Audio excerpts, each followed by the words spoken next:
Emotionally भी उन्हें charge करना है कि भाई सिंपैथी, एम्पैथी, दूसरे के दर्द को भी पहचाने कि पड़ोस में अगर किसी के यहाँ पर अगर मृत्यु हो गई और हम ये सोचें कि उसके घर का मामला है, कोई व्यक्ति एक्सीडेंट के बाद अपनी गाड़ी भगा के चला जाता है कि वो जो रोड पे है उससे मेरा कोई सरोकार नहीं है।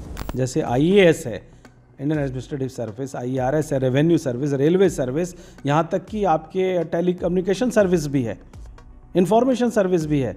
लेकिन एक नेशनल लेवल पर IES, इंडियन एजुकेशन सर्विस होनी चाहिए, जिसकी डिमांड अपने बाहर के अतिथियों से छोड़िए, अपने पेरेंट्स के साथ नहीं बैठना चाहते। हर कोई अपने मोबाइल में इतना व्यस्त हो गया कि उसका समय ही नहीं है। रील कल्चर इतना हावी हो गया, टेक्नोलॉजी इतनी हावी हो गई, स्क्रीन टाइम इतना बढ़ गया, इसको कैसे रोका जाए? एक अगर संवेदनशील शिक्षक, अगर प्रशासक बनेगा तो नीतियों में भी संवेदनशीलता आएगी। अगर उसको BEd M.Ed किया हुआ होगा और वो अच्छा ब्यूरोक्रेट बनेगा तो वो नीति भी अच्छी बनाएगा।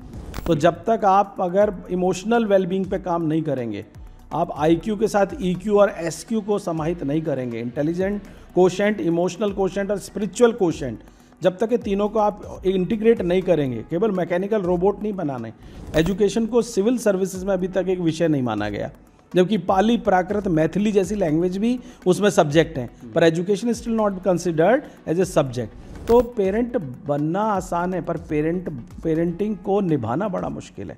पेरेंटिंग का बहुत ज़्यादा क्रेज़ नहीं है, या पेरेंटिंग को लोग कोर्स के तौर पे नहीं देखते हैं, लेकिन वेस्टर्न में पेरेंटिंग को लेकर ख़ास तौर पे इस बात का ख्याल रखा जाता है कि किस तरीके से पेरेंटिंग आनी चाहिए किसी को, या लोग सीखना चाहते हैं। सर, पेरेंटिंग को लेकर भी कोर्स हम इंट्रोड्यूस जी, हम लोगों ने PhD प्रोग्राम में, मैंने एक पेरेंटिंग PhD पर भी करवाई। तो मैं जब यहाँ इस संकल्पना के साथ आया तो मुझे लगता है कि अभी भी हमारे देश में, पाश्चात्य देशों में तो पेरेंटिंग को लेकर के अवेयरनेस है, पर भारत में अभी भी पेरेंटिंग को लेकर के कोई बहुत बड़ी अवेयरनेस नहीं है। हमारे यहाँ जैसे मैरिज एक कंपलसरी इंस्टीट्यूशन है वैसे ही हमारे यहाँ माना जाता है पेरेंटिंग भी कंपलसरी इंस्टीट्यूशन है। तो पेरेंट बनना आसान है, पर पेरेंटिंग को निभाना बड़ा मुश्किल है।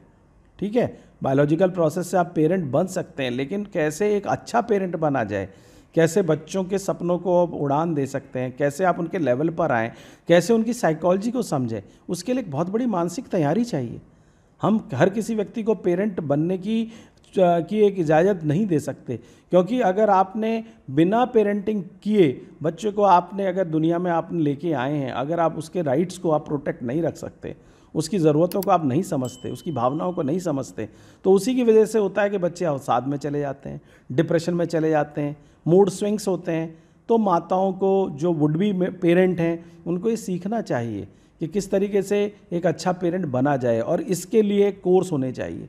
उसके लिए साइकोलॉजी के अंदर पेरेंटिंग का एक बहुत बड़ा डोमेन है, जिसको हमें अपने यहाँ पर हम सोचते हैं उसको सर्टिफिकेट और डिग्री प्रोग्राम में, मनोविज्ञान के ही एरिया के अंतर्गत, क्योंकि अब राष्ट्रीय शिक्षा नीति कहती है कि आप बहुत सारे डिसिप्लिन्स को आप इंटीग्रेट करके पढ़ाइए, इंटीग्रेशन की बात करिए।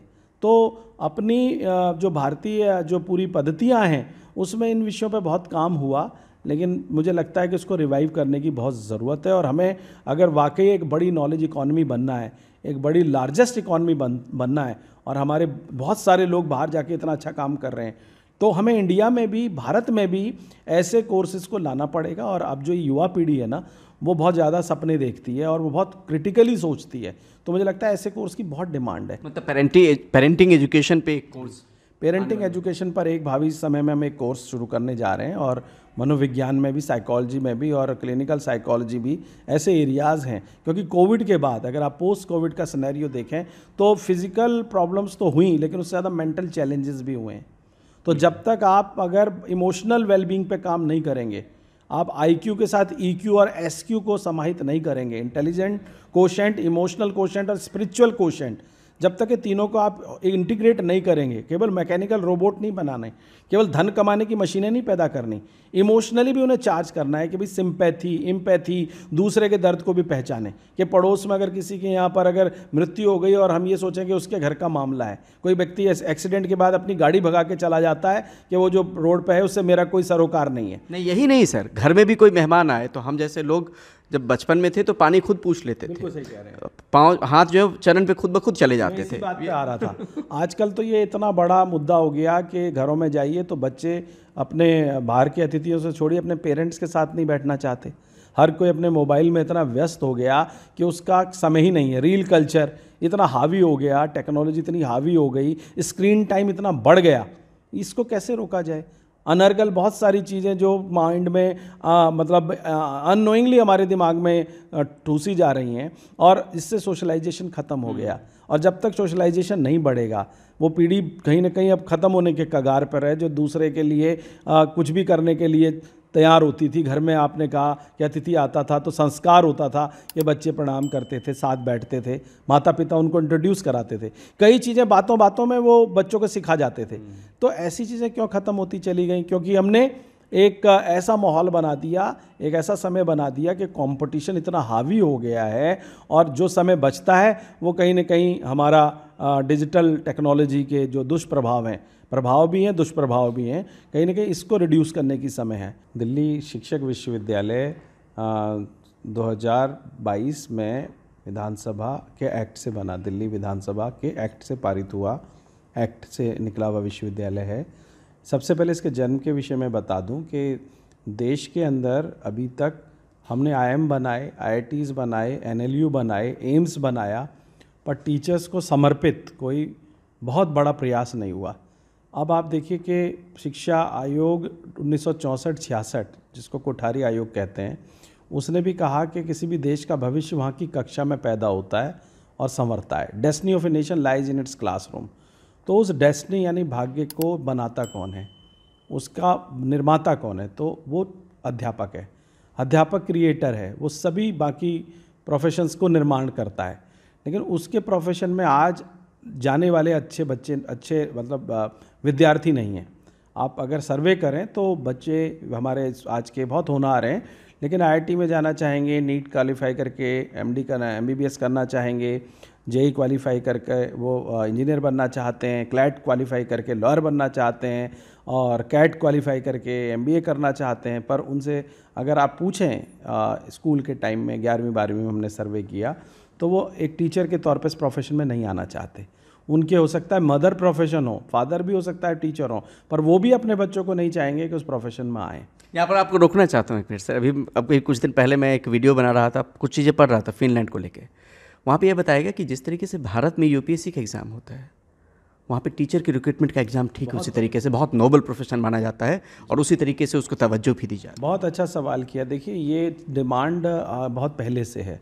हमने भी इस डिमांड को UPSC के चेयरमैन से लेके भारत सरकार तक भी ये बात रखी है, राज्यसभा के स्पीकर तक भी बात पहुंचाई है, और हाँ, कई मंचों से हम ये बोलते हैं। इंडियन एजुकेशन सर्विस जैसे IAS है, इंडियन एडमिनिस्ट्रेटिव सर्विस, IRS है, रेवेन्यू सर्विस, रेलवे सर्विस, यहाँ तक कि आपके टेलीकम्युनिकेशन सर्विस भी है, इंफॉर्मेशन सर्विस भी है। लेकिन एक नेशनल लेवल पर IES, इंडियन एजुकेशन सर्विस होनी चाहिए, जिसकी डिमांड 1964 से ही करी जा रही है कि हमारा स्टूडेंट केवल स्कूल टीचर बनने के लिए नहीं आया, हमें पॉलिसी प्लानर भी तो चाहिए, हमें अच्छे आदर्श अध्यापक चाहिए जो कि एक अच्छे प्रिंसिपल बने, एजुकेशन ऑफिसर बने, डायरेक्टर बने, तो उनके पास एक शिक्षा की समझ हो। एक अगर संवेदनशील शिक्षक अगर प्रशासक बनेगा तो नीतियों में भी संवेदनशीलता आएगी। अगर उसको BEd M.Ed किया हुआ होगा और वो अच्छा ब्यूरोक्रेट बनेगा तो वो नीति भी अच्छी बनाएगा। तो क्यों ना हम एक ऐसी सर्विस को लेके आए। एजुकेशन को सिविल सर्विसेज में अभी तक एक विषय नहीं माना गया, जबकि पाली, प्राकृत, मैथिली जैसी लैंग्वेज भी उसमें सब्जेक्ट हैं, पर education still not considered as a subject. अभी भी इसको हम एक डिसिप्लिन के तौर पर स्थापित नहीं कर पाए। इसमें हमारे पूर्वजों की और हमारी भी कुछ गलतियां रहीं, क्योंकि हमने इसको अभी भी डिसिप्लिन की जगह फील्ड ही माना। तो इसीलिए जब तक एजुकेशन पॉलिसी, राष्ट्रीय शिक्षा नीति NEP 2020 पढ़िए, जो brain drain to brain gain की बात करती है, वो brain drain to brain gain कब होगा कि जब हम अपने टैलेंट को यहीं रखें और अपने टैलेंट को, जो हमारा जो सर्वोच्च हमारा विद्यार्थी है, उसको बाहर जाने से पहले हम अपने यहीं पर ही उसको कहीं ना कहीं अपने ऐसे संस्थान बनाएं कि हमारा GER बढ़े। हमारे विद्यार्थी अगर अच्छे अध्यापक बनेंगे, अगर आप आदिकाल से देखें तो देश के अंदर चाणक्य जैसे टीचर्स भी हुए, वो तक्षशिला यूनिवर्सिटी से पढ़े थे। तो हमारे देश में भी ऐसे बहुत सारे आप देखें टीचर्स हुए हैं जिनको कभी इतिहास में सम्मान नहीं दिया या उनका नाम भी नहीं आया। यूजुभाई बधेका हैं, महर्षि अरविंद हैं, रविंद्रनाथ टैगोर हैं, स्वामी दयानंद सरस्वती हैं, ठीक है, बहुत सारे टीचर्स ऐसे हुए हैं। लेकिन हमने कभी भी अपने टीचर्स के साथ न्याय नहीं किया और इस प्रोफेशन के साथ भी यही रहा कि हमने अच्छे टीचर्स पैदा करने की कोशिश नहीं करी। हमने माना कि बीएड एमएड कर लेंगे तो ये किसी तरीके से ये स्कूल में कॉलेजों में पढ़ाने लग जाएंगे। अब क्या हम करने वाले हैं इस यूनिवर्सिटी के? हम इस यूनिवर्सिटी को एक प्रयोग की तरफ से देखते हैं, मानते हैं कि ये टीचर्स को समर्पित एक बहुत बड़ा प्रयास है। पहली बार एक शिक्षक विश्वविद्यालय नॉर्थ इंडिया में बना है। हम चाहते हैं यहाँ से जो टीचर्स हैं वो बहुआयामी 360 डिग्री उनका होलिस्टिक डेवलपमेंट हो। टीचर्स ऐसे हों जो कि मान के चलें कि भाई देश के लिए उन्होंने देश की इस यात्रा में, जो कि अब विकसित भारत का सपना भारत की सरकार, भारत के प्रधानमंत्री देखते हैं, तो उसकी यात्रा में जब तक आप अपने टीचर्स को नहीं साधेंगे, उनको जब तक आप पूरी तरीके से उनके ऊपर ट्रेनिंग पे काम नहीं करेंगे, तो हमारा मैंडेट है एक तो प्री सर्विस, जिसको हम बीए, एमए एजुकेशन और बीएड, एमएड, आईटेप ऐसे प्रोग्राम्स लेके आएँ। उसके साथ साथ इन सर्विस। देखिए 2 साल की ट्रेनिंग से ही कुछ नहीं होता। टीचिंग किसी ने 10 वर्ष पहले बीएड करी है और अब वो स्कूल में पढ़ा रहा है, तो बहुत सारे एरियाज इतने नए आ गए हैं, AI, ML, robotics, machine learning, artificial intelligence, जो कि हमारे ज़माने में नहीं थी।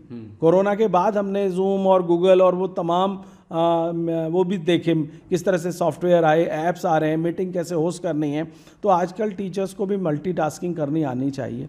अपने विद्यार्थियों की नॉलेज को कैसे अपग्रेड करेगा जब तक उसकी खुद की एजुकेशन और उसका खुद का स्किल अपग्रेड नहीं होगा। तो हम ऐसे टीचर्स को यहाँ पर टैलेंट लाना चाहते हैं जिनका टीचिंग के प्रति, जिसे कहते हैं ना 100%, जो अपने अंदर एक टीचर का सपना लेके चलता हो। और देश में ऐसे अगर हमने मुझे लगता है कि कुछ प्रतिशत भी टीचर्स पैदा कर दिए तो भारत फिर से विश्वगुरु बन सकता है। सर ये भी समझना चाहते हैं, आखिर सवाल, आने वाले वक्त में किस तरह के कोर्स हम यहाँ पे इंट्रोड्यूस करने वाले हैं? देखिए हम आने वाले दिनों में यहाँ पर बहुत सारी चीज़ें हमारे 2025 में हमारे कैलेंडर में हैं। हम एक तो हम नॉन वायलेंस कम्युनिकेशन पर हमने गांधी जी का जो सबसे बड़ी संस्था जो उन्होंने दिल्ली में बनाई, हरिजन सेवक संघ, जिसकी स्थापना उन्होंने स्वयं करी आज से 92 वर्ष पहले, जब वो यहाँ आए थे किंग्सवे कैंप में। हम ऑटरम लेन में हैं, यहाँ से 1 किलोमीटर दूर किंग्सवे कैंप में हरिजन सेवक संघ है। तो हम non violence communication and education, क्योंकि आज वायलेंस बहुत तरह से, वायलेंस इतना हावी हो गया कि रोज़ अखबार में पढ़िए तो खून से तर नज़र आता है। तो कितनी ज़्यादा वायलेंस, शब्दों का वायलेंस, भावनाओं का वायलेंस, और एक एक आवश्यकताओं के लिए किसी को भी ख़त्म कर देने वाला जो ये कल्चर, जो जिसे मैं कहूँगा हिंसा, तो कैसे इस हिंसा को रोका जाए, कैसे हम फिर से एक ऐसा भारत बनाएं जिसमें जियो और जीने दो हो, ऐसी एक समावेशी समाज बनाएं जिसमें भारत के संविधान के अनुसार हम सबको साथ लेके चलें। तो मुझे लगता है कि टॉलरेंस पर एक सहिष्णु वाली जो भारत की जो नीति रही, और हमें कहीं ना कहीं अपनी उस जड़ों से भी जुड़ना चाहिए अपने देश को, क्योंकि हमने अपने देश में हमेशा से ही जो है कहीं ना कहीं मुझे लगता है कि पूरा अगर आप इतिहास उठाएं तो हमने किसी देश पर आक्रमण नहीं किया। हमने कभी 5000 वर्ष की सभ्यता में कभी आक्रमण करा नहीं, और भारत हमेशा से इसलिए विश्व में बड़ा महान देश रहा है। मैं ये चाहूँगा कि ऐसा भारतीय व्यक्ति का निर्माण हो जो कि उस प्रिंसिपल पर चले, और उसके लिए हमें अपने यहाँ पर हमने एक नॉन वायलेंस कम्युनिकेशन, एक कॉन्फ्लिक्ट रेजोल्यूशन, दुनिया में आज बहुत कॉन्फ्लिक्ट बढ़ता चला जा रहा है, तो उस पर काम करें। और वैल्यू एडिशन पर हम लोग AI ड्रिवन कोर्सेस के साथ साथ टीचर्स को टेक्नोलॉजी से, मूक से अवेयर कराएं। और मुझे लगता है कि हम जिस पाथ पे भारत जा रहा है, प्रगति के जिस पथ पर, तीसरी इकोनॉमी भारत बनने के कगार पर है, तो हमें बहुत सारे ऐसे छोटे छोटे मॉड्यूल बनाने पड़ेंगे। और ऑनलाइन कोर्सेस ज़्यादा पॉपुलर हैं क्योंकि मुझे लगता है कि आज टीचर्स इतने ज़्यादा मल्टीटास्किंग कर रहे हैं, तो कहीं ना कहीं स्पिरिचुअल कोशेंट भी उनमें आना चाहिए। कहीं इस भाग दौड़ भरी ज़िंदगी में हम अपने को ना भूल जाएं। तो एक ऐसा yoga, meditation, self wellbeing, emotional quotient पर डेवलप वाले कोर्स, तो हमारे बहुत सारी चीज़ें हैं जो हमारी टीम कर रही है, और निश्चित रूप से हम इसमें आगे तरक्की करेंगे।